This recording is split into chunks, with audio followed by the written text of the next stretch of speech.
مد دنیا فی الآخرۃ الا مثل ما یجعل احدکم اصبعہ فی الیم فلینظر بما یرجع۔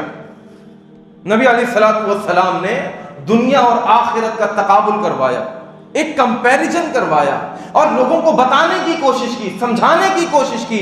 آپ نے فرمایا اگر تم جاننا چاہتے ہو کہ اس دنیا کی حقیقت کیا ہے اور اس دنیا کے مقابلے میں آخرت کتنی بڑی ہے، تو آؤ ایک کام کر کے دیکھو۔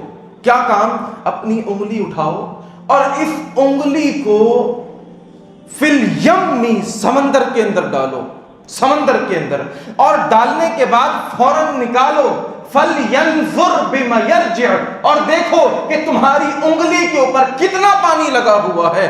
یاد رکھو تمہاری انگلی میں جتنا پانی ہے نا، آخرت کے مقابلے میں دنیا کی حقیقت اس پانی جیسی ہے، اس پانی جیسی ہے کہ جس دنیا کے اندر ہم فخر کرتے ہیں،